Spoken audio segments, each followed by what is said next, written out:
అందరికీ నమస్కారం. శాసనసభ సమావేశాలకు తేదీలు అయితే ఖరారయ్యాయి, అందరికీ తెలిసిందే. అయితే జగన్మోహన్ రెడ్డి కానీ వైసీపీ పార్టీ కానీ అంటే ఆ 11 మంది ఎమ్మెల్యేలు కానీ శాసనసభ సమావేశాలకు వెళ్ళటానికి ఆసక్తితో లేరని తేలిపోయింది. నిన్న జగన్మోహన్ రెడ్డి వాళ్ళ పార్టీ ఎమ్మెల్యేలు ఎమ్మెల్సీలతో నిర్వహించినటువంటి సమావేశంలో శాసనసభకు వెళ్ళరాదు అని తీర్మానించుకున్నారు. ఇది విచిత్రంగా ఉంది. జగన్మోహన్ రెడ్డి అంటే తనకు ప్రతిపక్ష హోదా ఇస్తే మాత్రమే వస్తానని జగన్మోహన్ రెడ్డి చెప్తున్నాడు. అది కాసేపు పక్కన పెడదాం. నిన్న పాడిన పాట కూడా అదే, ప్రతిపక్ష హోదా లేకపోతే మనకు మైక్ ఇవ్వరు, మనకు మైక్ ఇవ్వకపోతే మనం మాట్లాడలేం కదా అంటాడు జగన్మోహన్ రెడ్డి. అసలు జగన్మోహన్ రెడ్డి స్పీకర్ గారు ఏం చెప్పారు గతంలో, నువ్వు అసలు అసెంబ్లీకి వస్తే కదా నీకు ఎంతసేపు మైక్ ఇస్తామో తెలిసేది, నీకు ప్రతిపక్ష హోదా ఉన్నటువంటి నేతకి ఎంతసేపు ఇస్తామో నీకు అంతసేపు ఇస్తాం రా నువ్వు అంటారు కూటమి పార్టీ నేతలు. కానీ జగన్మోహన్ రెడ్డి మాత్రం నాకు ప్రతిపక్ష హోదా ఇస్తేనే మాత్రం నేను అసెంబ్లీకి వస్తానంటాడు. అంటే అసెంబ్లీకి వెళ్ళటానికి తప్పించుకోవడానికి ప్రతిపక్ష హోదా అనేది ఒక సాకు. సో ప్రతిపక్ష హోదా ఎవరి వాళ్ళు, నేను ఒక చిన్న లాజిక్ అడుగుతున్న వైసీపీ నాయకుల్ని, ప్రతిపక్ష హోదా అనేది అధికారంలో ఉన్న వాళ్ళు ఇచ్చేదా, ప్రజలు ఇచ్చేదా? రాజ్యాంగంలో కానీ చట్టంలో కానీ ఏమని ఉంది? 10% లేదా అంతకంటే ఎక్కువ శాతం సీట్లు ఓట్లు సంపాదించిన వాళ్ళకు మాత్రమే ప్రతిపక్ష హోదా అని చెప్పి రాసిపెట్టుంది. మరి అలాంటప్పుడు జగన్మోహన్ రెడ్డికి 10% సీట్లు వచ్చాయా అంటే రాలేదు. 10% సీట్లు అంటే మినిమం 17-18 సీట్లు రావాలి జగన్మోహన్ రెడ్డికి. వచ్చాయా అంటే రాలేదు, 11 సీట్లు వచ్చాయి. సో రాజ్యాంగంలోనే లేదు ప్రతిపక్ష హోదా జగన్మోహన్ రెడ్డికి. రాజ్యాంగంలో లేని దాన్ని, ప్రజలు ఇవ్వని దాన్ని జగన్మోహన్ రెడ్డి నాకు చంద్రబాబు నాయుడు ప్రతిపక్ష హోదా ఇవ్వాలని అడగటం సిగ్గుచేటేదో. చిన్నపిల్లలు నాకు లాలీపాప్ కావాలని అడిగినట్టుగా అడుగుతున్నాడు జగన్మోహన్ రెడ్డి. ఇదే జగన్మోహన్ రెడ్డి గతంలో అసెంబ్లీ సమావేశాల్లో చంద్రబాబు నాయుడుకు ఉన్నటువంటి 3-4 ఎమ్మెల్యేలు లాక్కున్న తర్వాత ఇంకో 4 లాగానంటే నీకు ప్రతిపక్ష హోదా కూడా ఉండదు, గుర్తుపెట్టుకో చంద్రబాబు నాయుడు అని చెప్పి అప్పట్లో జగన్మోహన్ రెడ్డి బెదిరిస్తూ అసెంబ్లీలో మాట్లాడాడు. ఒకప్పుడు ఆయనే చెప్పాడు ఇంకో 4 లాక్కుంటే నీకు ప్రతిపక్ష హోదా కూడా ఉండదని. ఇప్పుడు ఆయనకు ప్రతిపక్ష హోదా లేకుండా పోయేసరికి ఆయనేమి చంద్రబాబు నాయుడు ఏం లాక్కోలా, ప్రజలు లాక్కున్నారు. జగన్మోహన్ రెడ్డికి ప్రతిపక్ష హోదా కూడా ఇవ్వండి ప్రజలు ఇవ్వని దాన్ని చంద్రబాబు నాయుడిని ఇవ్వమని లేకపోతే కోర్టులకు వెళ్ళి అడుక్కోవడం అనేది చాలా విచిత్రంగా ఉంది. వాస్తవానికి ఇప్పుడు వీళ్ళు చేస్తున్నటువంటి ప్రధాన ఆరోపణ ఏంటి, డిఎస్సిలో అవకతవకలు జరిగాయని కదా. అలాగే రైతు సమస్యలు అని చెప్పి ఏదో మీరు పరామర్శలు చేశారు. అలాగే ఏదో మొన్న దిశ చట్టాన్ని వీళ్ళు వెనక్కి తీసుకున్నారని చెప్పి దాని మీద మీ సాక్షిలో ఇష్టం వచ్చిన కథనాలు రాశారు. మరి వీటన్నిటి మీద నిలదీయటానికి సరైన ప్లేస్ ఏంటి? అసెంబ్లీనే. జగన్మోహన్ రెడ్డి వెళ్ళకపోయాడు, మిగతా 10 మందిని ఎందుకు పంపట్లేదు అంటే గ్రూప్ 1 అవినీతి స్కామ్ మీద ఇప్పుడు చర్చకు వస్తే వైసీపీ ఇరకాటంలో పడుతుంది.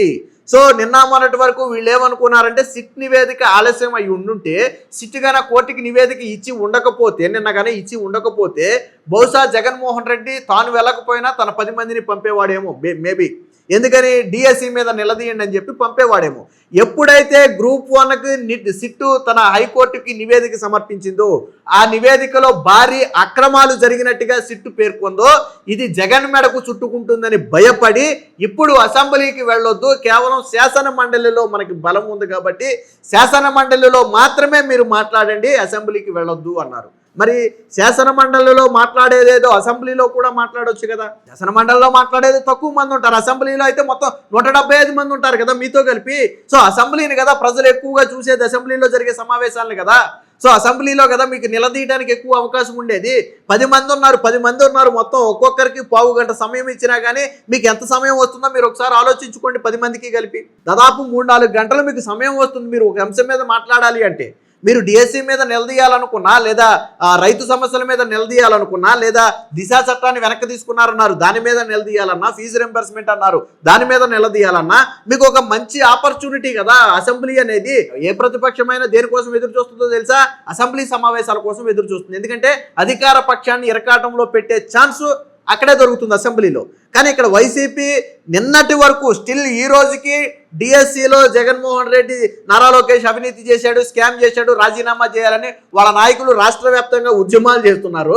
కానీ అసెంబ్లీలో నిలదీయటానికి మాత్రం ధైర్యం చాలలేదు. ఎందుకనంటే అసెంబ్లీలో ఆధారాలతో తిప్పి కొడతారు అనే భయంతో పాటు ఇప్పుడు గ్రూప్ 1కి సంబంధించి చర్చ జరిగితే అది ఇబ్బందికరంగా మారుతుంది, వైసీపీ సమాధానం చెప్పలేని పరిస్థితి వస్తుందని నీట్గా మేము అసెంబ్లీ సమావేశాలకు ప్రతిపక్ష హోదా లేదు కాబట్టి రావటం లేదు అని జగన్మోహన్ రెడ్డి తప్పుకునే ప్రయత్నం చేశాడు. బట్ ప్రజలు అన్నీ గమనిస్తున్నారు. స్పీకర్ అయ్యన్న పాత్రుడు గారు కూడా కొన్ని ఆసక్తికరమైన వ్యాఖ్యలు చేశారు. ఏమని అంటే అసెంబ్లీకి రాని వాళ్ళకి జీతాలు ఎందుకు ఇవ్వాలి, అలాగే అసెంబ్లీకి మినిమం ఇన్ని రోజులు రాకపోతే వాళ్ళ మీద అనర్హత వేటు వేయొచ్చు అని చెప్పి రాజ్యాంగంలోనూ వాళ్ళు వాటిలోనే రాసి ఉంది. సో ఇప్పుడు జగన్మోహన్ రెడ్డి మీద కూడా అనర్హ వేటు వేయొచ్చు కదా అని చెప్పి స్పీకర్ అడుగుతున్నాడు. దానికి నిన్న బొత్స సత్యనారాయణ కూడా మీ పరిధిలో ఉంటే హ్యాపీగా వేసేయండి వేటు, మాకేం ప్రాబ్లం లేదు అని చెప్పి నిన్న బొత్స సత్యనారాయణ కూడా మాట్లాడుతున్నాడు. వాస్తవానికి శాసన మండలిలో కంటే శాసనసభలోనే వైసీపీ ఎక్కువ ఫైట్ చేయడానికి అవకాశం ఉంటుంది, శాసనసభలోనే నిలదీయడానికి అవకాశం ఉంటుంది. కానీ ఇప్పుడు వీళ్ళ నిలదీయడం సంగతి దేవుడెరుగు. ఇప్పుడు గ్రూప్ 1 అనేది వీళ్ళ మెడకు బలంగా చుట్టుకోబోతుంది. అలాగే ఇప్పటి వరకు తమ్మినేని సీతారాం ఇష్యూ కావచ్చు, జోగి రమేష్ ఇష్యూ కావచ్చు, వాళ్ళ మాజీ MLA kidnap issue Mustafa issue కావచ్చు, లేదా చింతాడ మొన్న ఎస్ఐ మీద దాడి చేసిన చింతాడ ఇష్యూ కావచ్చు, అలాగే విరూపాక్షి మొన్న అరెస్ట్ అయినటువంటి ఎమ్మెల్యే విరూపాక్షి ఇష్యూ కావచ్చు, వీటన్నిటి విషయంలో కూటమి నిలదీస్తే ఎక్కడ ఇబ్బంది పడతామో, వీళ్ళ నాయకుల భాగోతం అసెంబ్లీలో చర్చకు వస్తే ఎక్కడ మైనస్ అవుతుందనే ఒక భయంతోనే వైసీపీ శాసనసభ సమావేశాలకు డొమ్మా కొడుతుంది అనేది ఇప్పుడు ప్రధానంగా వినిపిస్తున్నటువంటి మాట.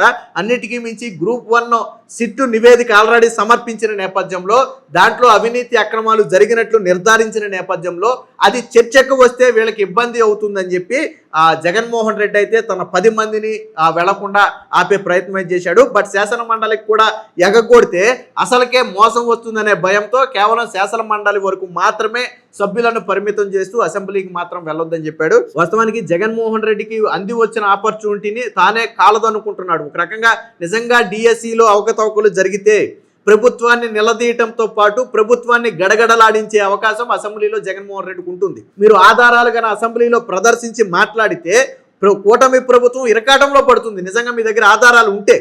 కానీ వీళ్ళ భయం ఏంటి, వీళ్ళు చేసిన ప్రతి ఆరోపణకు అసెంబ్లీలో ఆధారాలతో సహా వాళ్ళు సమాధానం ఇస్తారేమో, అప్పుడు డిఎస్సి అంశం మరుగున పడటమే కాకుండా గ్రూప్ 1 అంశం మీద చర్చకు తెరదీస్తే ఎక్కడ వీళ్ళు ఇరకాటంలో పడతారనే ఒక భయంతోనే అసెంబ్లీ సమావేశాలకైతే వెళ్ళటం లేదు.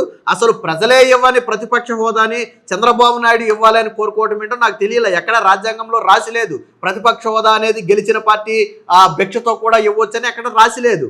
అసలు వీళ్ళు హైకోర్టుకి వెళ్ళటం ఏంటి, లేకపోతే చంద్రబాబు నాయుడిని ప్రతిపక్ష హోదా ఇవ్వమని అడగటం ఏంటి? మీకు ప్రతిపక్ష హోదా ఇవ్వాల్సింది ఎవరు? ప్రజలు. అరే 175 సీట్లకు 175 వైనాట్ 175 అన్న మీరు ఈరోజు 11కు పరిమితమయ్యారు. ఓకే, రాజకీయాల్లో గెలుపోవటములు సహజం, గతంలో కూడా వాళ్ళకి 21 సీట్లే వచ్చాయి. మీరు గుర్తుపెట్టే జగన్మోహన్ రెడ్డికి చంద్రబాబు నాయుడికి నేను తేడా చెప్తా చూడండి. గతంలో తెలుగుదేశం పార్టీకి వచ్చింది సీట్లు తక్కువైనప్పటికీ కూడా వీళ్ళకి 11 వచ్చాయి, వాళ్ళకి 21 వచ్చాయి. సీట్లు తక్కువైనప్పటికీ కూడా అప్పట్లో చంద్రబాబు నాయుడు గారితో సహా మొత్తం అందరూ కూడా అసెంబ్లీ సమావేశాలకు హాజరయ్యారు. అప్పట్లో అనేక అంశాల మీద అసెంబ్లీలో పట్టుపట్టి చర్చల్లో కూర్చున్నారు. పైగా అన్నిటికీ మించి చంద్రబాబు గారిని ఒంటరిని చేసి అసెంబ్లీలో నిలబెట్టినప్పుడు కూడా ఆయన చెక్కు చెదరకుండా నిలబడ్డాడు. మిగతా సభ్యులనేమో బయటికి పంపేసి సస్పెండ్ చేసి చంద్రబాబు నాయుడు గారు ఒక్కరినే ఆయన నిలబెట్టి అటుపక్క 151 మంది అవహేళన చేసిన చంద్రబాబు గారు ధైర్యంగా నిలబడ్డాడు. అలాగే చంద్రబాబు గారు సవాల్ చేసి అసెంబ్లీ నుంచి బయటికి వెళ్ళిపోయినప్పుడు కూడా ఎమ్మెల్యేలను పంపాడు తప్ప ఆయన మాత్రం రాలేదు. కానీ ఎమ్మెల్యేలందరినీ కూడా సభకు పంపి ప్రభుత్వం చేస్తున్నటువంటి కార్యక్రమాల మీద అప్పట్లో నిలదీయించాడు ఆయన. సో చంద్రబాబు గారి రాజకీయ విజ్ఞత, ఆయనకున్న తెలివితేటలు అలాగ ఉపయోగించుకున్నాడు. కానీ ఇక్కడ జగన్ భయం ఏంటి, వీళ్ళు ప్రభుత్వాన్ని నిలదీయడం కాదు, వీళ్ళే ఇరుకాటంలో పడే అవకాశం ఉందనే భయంతోనే ఇప్పుడు జగన్మోహన్ రెడ్డి అసెంబ్లీ సమావేశాలను అయితే తప్పించుకున్నట్టుగా చర్చ జరుగుతుంది. మొత్తంగా ప్రజలు కూడా గెలిపించిన 11 మంది కూడా అసెంబ్లీకి వెళ్ళకపోతే ఈ వేళల మట్టికి వచ్చే ఎన్నికల్లో ఎందుకు గెలిపించాలని చెప్పి ప్రజలు కూడా మాట్లాడుకునే పరిస్థితి వస్తుంది. అలాగే క్వార్టర్స్, ఇప్పుడు ఎమ్మెల్యే ఎమ్మెల్సీ క్వార్టర్స్ కూడా అసెంబ్లీ సమావేశాలకు రాని వాళ్ళకి జీతాలు ఇవ్వకూడదు, అలాగే క్వార్టర్స్ కూడా ఇవ్వకూడదు. దీని మీద ఒక నిర్ణయం తీసుకుంటామని చెప్పి నిన్న అయ్యన్న పాత్రుడు గారు కూడా చెప్పడం జరిగింది. మొత్తంగా అసెంబ్లీ సమావేశాలకు భయపడి వైసీపీ డొమ్మా కొట్టింది అనేది ఇప్పుడు జరుగుతున్నటువంటి చర్చ. సో మీరేమనుకుంటున్నారు, ఎందుకు జగన్మోహన్ రెడ్డి అసెంబ్లీ సమావేశాలకు వెళ్ళటం లేదనుకుంటున్నారు? అలాగే వీడియో ఎలా ఉందనేది కామెంట్ రూపంలో తెలియజేయండి.